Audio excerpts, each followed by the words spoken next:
Migraine ये एक तरीके का सरदर्द होता है। It's a form of a headache जो इतना ज्यादा इसकी इंटेंसिटी और फ्रीक्वेंसी रहती है, इतना सीवियर होता है कि लोग काफी परेशान रहते हैं। उनका जो डेली रूटीन है वो काफी हैम्पर हो जाता है, बहुत तकलीफ होती है। और ये सिर्फ शॉर्ट टाइम पीरियड की प्रॉब्लम नहीं होती, कई बार ये बहुत क्रोनिक होता है, लंबे सालों से चला आता है। कोई बोलता है कि मुझे 10 साल से, 15 साल से है, बचपन से है, तो काफी टाइम तक पेशेंट को बेयर करना पड़ता है ये प्रॉब्लम, और काफी पेन किलर्स लेनी पड़ती है इसके लिए। और ये एक ऐसी बीमारी है जो वर्ल्ड वाइड जो डिसेबिलिटी कंडीशंस होती हैं उनमें टॉप 40 में आता है, according to the figures of WHO। नमस्कार दोस्तों, मैं हूं डॉक्टर खुशबू पांडे। स्वागत करती हूं आप सभी का मेरे यूट्यूब चैनल पे। तो आइए जानते हैं माइग्रेन की कंप्लीट इन्फॉर्मेशन, इसके क्या कारण होते हैं, क्या इसके साइंस एंड सिम्टम्स होते हैं, और इम्पोर्टेंट जो है कि क्या होम्योपैथिक उपचार आप ले सकते हैं, और क्या आप सच में होम्योपैथिक उपचार इसके लिए ले सकते हैं कि क्या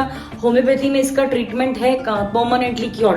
तो ये सब जानने के लिए वीडियो को एंड तक जरूर देखें। वीडियो को आगे बढ़ाने से पहले चैनल को सब्सक्राइब करना ना भूलें। चलिए आगे बढ़ते हैं।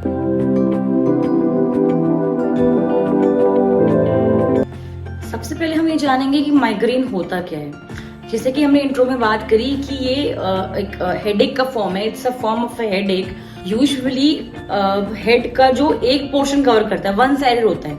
मोस्ट कॉमनली वन साइडेड मिलेगा आपको, कभी लेफ्ट साइड मिलेगा या फिर राइट साइड मिलेगा, पर ऐसा नहीं है कंप्लीट हेड में नहीं मिलेगा। काफी बार ये कंप्लीट हेड को भी कवर करता है, पूरे हेड में भी इसका पेन मिलता है। बार बार माइग्रेन के अटैक्स आना, इसके बहुत सारे ट्रिगर्स होते हैं, बहुत सारे एग्रेवेटिंग फैक्टर्स होते हैं जिनसे इसके जो एपिसोड्स हैं बार बार रिकर करते हैं। बार बार ये होता है, कभी किसी कारण की वजह से, कभी किसी कारण की वजह से।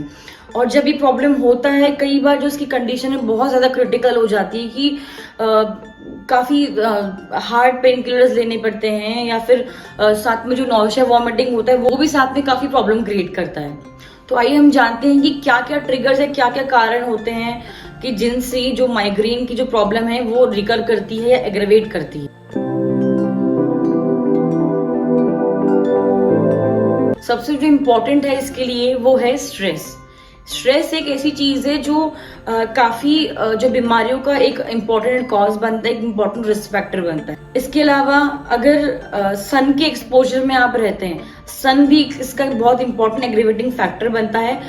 कई बार धूप में या गर्मियों में देखा गया कि पेशेंट्स को उनकी तकलीफ ज्यादा बढ़ती है, वो बाहर जाते हैं, धूप से वो चीज बहुत ज्यादा बढ़ती है। लाउड नॉइज या लाउड कोई भी साउंड, ये भी एक रिस्क फैक्टर है माइग्रेन के लिए, जो इसके सिम्टम्स को ट्रिगर कर सकता है। इसके अलावा ये देखा गया है कि यूजुअली जो माइग्रेन है काफी बार चाइल्डहुड से ही अपेयर होता है, चाइल्डहुड वाली एज है वहां से अपेयर होता है। इसके अलावा ये विमेन में ज्यादा देखने को मिलता है, फीमेल में ज्यादा कॉमन है। और फीमेल में बिफोर मेंसेस और आफ्टर मेंसेस भी इसके सिम्टम्स, जो इसके एपिसोड्स हैं, उसके बढ़ने के काफी चांसेस रहते हैं। जो प्रोलॉन्ग फास्टिंग है, अगर आप लंबे टाइम तक खाली पेट रह रहे हैं और इरेगुलर मील्स हैं आपकी काफी टाइम, बहुत टाइम तक, बहुत सालों से, तो इससे क्या होगा, आपको जो ब्लड शुगर है वो डिस्टर्ब होगा और वो अल्टीमेटली फिर माइग्रेन में रिजल्ट करेगा। माइग्रेन जो है एक हेरिडिटरी प्रॉब्लम भी है।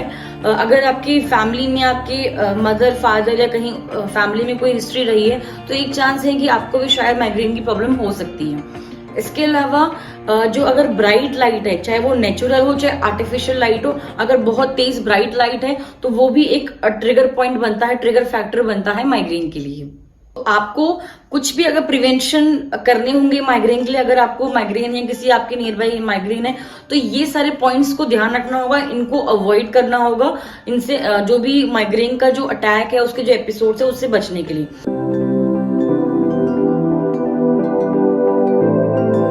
अब हम जानेंगे क्या इसके लक्षण होते हैं, क्या इसके साइन एंड सिम्टम्स होते हैं।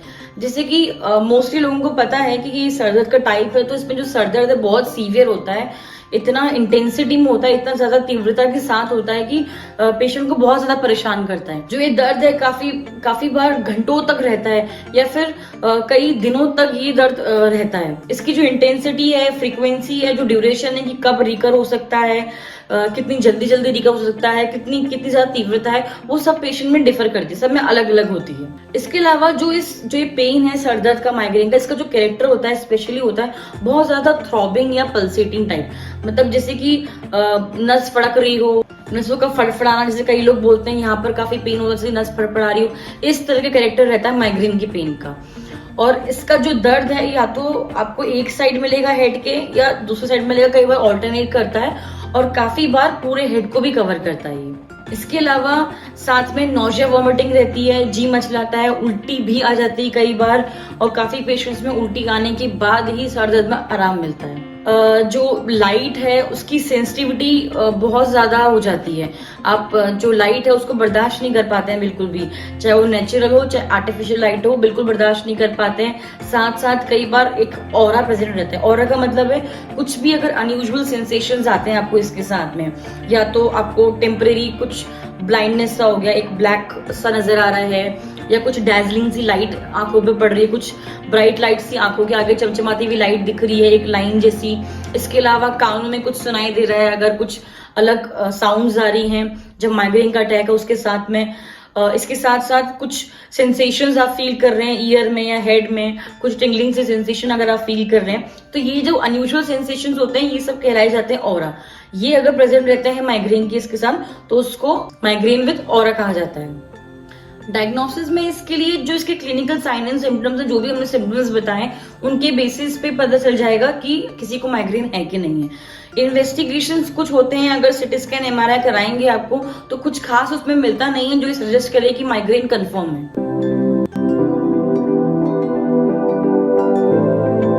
याद रखिएगा किसी भी बीमारी में getting relief and to get cured there is a huge difference between these two things. मतलब कि सिर्फ आराम पाना और कंप्लीटली ठीक होना किसी बीमारी से, इन दोनों में बहुत ज्यादा अंतर है। माइग्रेन जैसी बीमारी में जो कि सरदर्द होता है जिसमें आप पेन किलर्स इजीली ले सकते हैं, पेन किलर्स पर डिपेंड होकर साल साल निकाल सकते हैं, बट आप सभी को पता होगा कि पेन किलर्स कितने ज्यादा हार्मफुल होते हैं बॉडी पे, वो कितनी ज्यादा प्रॉब्लम्स क्रिएट करते हैं, स्पेशली किडनी को कितना ज्यादा डैमेज करते हैं, लिवर को कितना ज्यादा इफेक्ट करते हैं। सालों साल पेन किलर्स खा के पेशेंट्स को आराम जरूर मिल जाता है, वो एक बार के लिए भूल जाता है कि उसे कोई बीमारी भी है, क्योंकि वो इतना यूज्ड टू हो गया है पेन किलर खा के, पेन किलर खाने से उसका दिन चलता रहता है माइग्रेन में, तो उसको पता ही नहीं चलता या उसको सोचता ही नहीं कि शायद इसका क्योर भी पॉसिबल है। बट इसका क्योर पॉसिबल है, होम्योपैथी में इसका क्योर पॉसिबल है। जो होम्योपैथी में जो मेडिसिन होती हैं माइग्रेन या किसी भी बीमारी का, कुछ भी जो क्या कारण रहा है, क्या मोडालिटीज है, मतलब कि कब कोई सिम्टम्स बढ़ रहे हैं, किन चीजों से सिम्टम्स में आराम मिल रहा है, और स्पेशली किसी भी दो पेशेंट हैं किसी भी बीमारी का, उन दोनों में अगर सेम बीमारी भी हो तो उसमें भी जो सिम्टम्स हैं वो सेम नहीं रहते हैं, अलग रहते हैं। इसीलिए होम्योपैथी में दो पेशेंट के लिए, चाहे वो एक ही बीमारी से सफर क्यों ना कर रहे हैं, मेडिसिन डिफरेंट हो जाती हैं।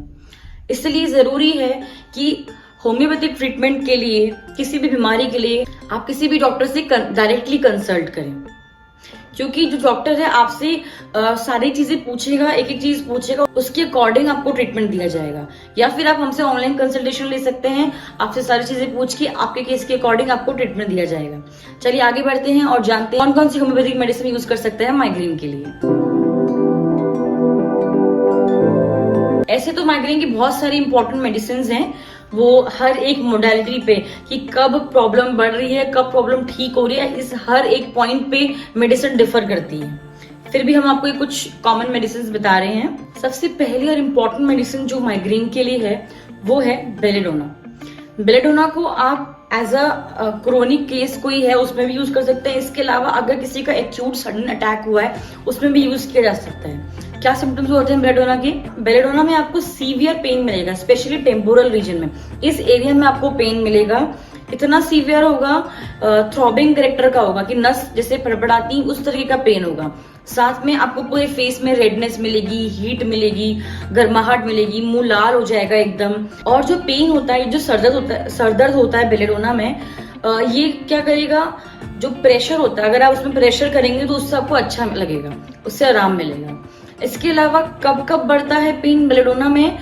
कहीं भी झटका लग गया, कहीं जर्क लग गया, टच से, छूने से, कोई भी आवाजों से, या कोई भी लाइट से, या थोड़ी सी भी झटका लगने से, जर्क से, इन सब चीजों से पेन बढ़ सकता है बेलेडोना में। इसके अलावा जो सेकंड इम्पोर्टेंट मेडिसिन है वो है नेट्रम म्योर नेट्रम म्योर ज्यादातर जो फीमेल्स होती हैं जिनमें आपको लॉन्ग टाइम की ग्रीफ की, बहुत सैडनेस की हिस्ट्री मिली है, जो बहुत ज्यादा टेंशन में है बहुत लंबे टाइम से, स्ट्रेस की हिस्ट्री बहुत ज्यादा है, उनमें अगर माइग्रेन है तो ऐसे केस में natrum more is a very good remedy.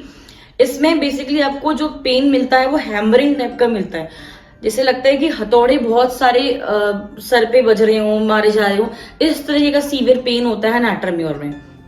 Natrum more में सन की एक्सपोजर से जो पेन है वो बढ़ता है, या सन की एक्सपोजर से और भी काफी तकलीफ रहती है, स्किन की तकलीफ मिल सकती है। तो इसीलिए नेट्रम म्योर के पेशेंट में जो पेन है वो आपको दिन के टाइम पे बढ़ेगा, दिन के टाइम पे ज्यादा बढ़ेगा, और जैसे जैसे शाम होती रहेगी पेन कम होता जाएगा।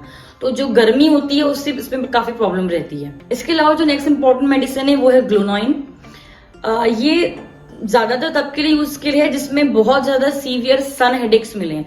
सन एक बहुत ज्यादा जब ट्रिगरिंग फैक्टर और एग्रेवेटिंग फैक्टर मिलता है किसी पेशेंट में, तो ऐसे केस में ग्लोनाइन is a very good remedy. वहां पर इसकी सन के अलावा जहां पर बहुत ज्यादा गर्मी का काम है, ज्यादा गर्मी हो रही है, चाहे वो गैस का एरिया हो आपके किचन में, स्टोव का गैस का एरिया हो, तो जो गर्मी से इसमें प्रॉब्लम बढ़ती है। और जब आप सर को अनकवर करेंगे, मान लीजिए सर में कुछ पहना है वो हटाएंगे, खुला छोड़ेंगे, तो आपको अच्छा लगेगा ग्लोनाइन में। इसके अलावा आपको इसमें गर्माहट भी लगेगी फेस में, और रेडनेस भी मिल सकती है बेलेडोना की जैसे। बेलेडोना का जो अलग कैरेक्टर है उसमें थ्रॉबिंग कैरेक्टर है और कंजेशन ज्यादा है, इसमें भी कंजेशन है, बट इसमें ज्यादातर जो एग्रेवेटिंग फैक्टर है ग्लोनाइन में वो है सन या कोई भी गर्म चीज। नेक्स्ट जो दो इंपॉर्टेंट मेडिसिन है जो साइड वाइज है, सेम इनका कैरेक्टर है, पेन का कैरेक्टर लगभग सेम है। यहाँ पीछे ऑक्सीपोर्ट रीजन से स्टार्ट होके आगे पूरा सर ट्रैवल करके राइट टाइम में सेटल होता है, और एक में पीछे से शुरू होके पूरा ट्रैवल करके लेफ्ट टाइम में सेटल होता है। तो जो राइट साइडेड है वो है सेंग्विनेरिया, और जो लेफ्ट साइडेड है वो है स्पाइजेलिया। ये दोनों बेसिकली साइड वाइज यूज की जाती हैं। सेंग्विनेरिया कैन में आपको जो हेडेक है वो गैस्ट्रिक ओरिजिन का मिलेगा, गैस्ट्रिक कंप्लेंट्स साथ में एसोसिएटेड रहेंगी। इसके अलावा अगर रेस्पिरेटरी कंप्लेंट्स भी साथ में कुछ हैं, उस केस में इस मेडिसिन का बहुत अच्छा रोल है। गैस्ट्रिक कंप्लेंट्स है जो कि रिजल्ट करता है फिर जो बिलियस वॉमिटिंग आती है, जो ग्रीन कलर का कुछ पानी निकल रहा है या डकारें निकल रही हैं। इसके साथ जो इतना ज्यादा गर्मी और ऐसे रेडनेस सी होगी, जो चीक्स है पूरे वो एकदम सर्कमस्क्राइब्ड रूप में आपको रेडनेस मिलेगी चीक्स में। अगर अस्थमा की हिस्ट्री है, कोई भी रेस्पिरेटरी प्रॉब्लम की हिस्ट्री रही है, साथ में एसोसिएटेड है, तो ऐसे केस में सेंग्विनेरिया कैन यूज की जा सकती है। स्पाइजेलिया को उस केस में यूज किया जा सकता है जहां पर माइग्रेन के साथ साथ अगर कुछ हार्ट कंप्लेंट्स प्रेजेंट हैं, जो पल्स, जो अरिथमियास प्रेजेंट है, इरेगुलर हार्ट बीट्स है, साथ में कोई रिमेटिज्म है, अगर हार्ट कंप्लेंट्स हैं या रिमेटिज्म है, कोई भी अगर आई सिम्टम्स हैं, आई कंप्लेंट्स, तो उस केस में इसको यूज किया जा सकता है। नेक्स्ट इंपॉर्टेंट मेडिसिन है वो है आइरिस वर्सिकुलर। इसमें जो पेन है आपको बेसिकली राइट साइड मिलेगा, यहाँ टेम्पल्स रीजन में या थोड़ा फ्रंटल रीजन में। इसके अलावा ये मेडिसिन वहां ज्यादा यूजफुल है जहां आपको गैस्ट्रिक हेडेक मिल रहा है, मतलब गैस्ट्रिक कुछ डिस्टर्बेंसेस हैं, साथ में हेडेक प्रेजेंट है, स्पेशली तब जहां पर एसिडिटी बहुत ज्यादा प्रिडोमिनेंट है, मतलब खट्टी डकारें आ रही हैं या कड़वी कुछ मुंह में टेस्ट आ जा रहा है। इसके अलावा जलन हो रही है चेस्ट रीजन में या पेट में, और साथ में अगर आप बहुत टाइम तक खाली पेट रह रहे हैं तो उससे अगर सर दर्द रिकर कर रहा है, उससे एग्रेवेट कर रहा है सर दर्द, कंटिन्यूअस नौजिया रह रहा है, जी मचला रहा है, कड़वी सी या फिर थोड़ी सी खट्टी सी ऐसे वॉमिटिंग सी या गले में पानी जैसा आ रहा है। इसके अलावा आपको इसमें ऑरा प्रेजेंट रहेगा, विजुअल डिस्टर्बेंसेस मिलेंगे आपको, कोई भी टेम्परेरी ब्लाइंडनेस मिल गया, थोड़ा टाइम के लिए आंखों के आगे अंधेरा छा जाएगा, आपको दिखाई नहीं देगा, या कोई भी डेजलिंग लाइट या कुछ भी लाइट आगे आंखों के आगे चमक रही है, ब्लड विजन हो रहा है, तो ऐसे केस में आप आइरिस को यूज कर सकते हैं। अगर आपको ये वीडियो पसंद आई है तो प्लीज लाइक करें, कमेंट करके बताएं। अगर आप चाहते हैं मैं किसी टॉपिक्स पे वीडियो बनाऊं, और शेयर करें ज्यादा से ज्यादा लोगों के साथ, ताकि जो भी आपके फ्रेंड्स और फैमिली मेंबर्स हैं वो भी जो हेल्थ टॉपिक्स हम बता रहे हैं, जो उपचार हम बता रहे हैं, उनसे उनको भी बेनिफिट हो सके।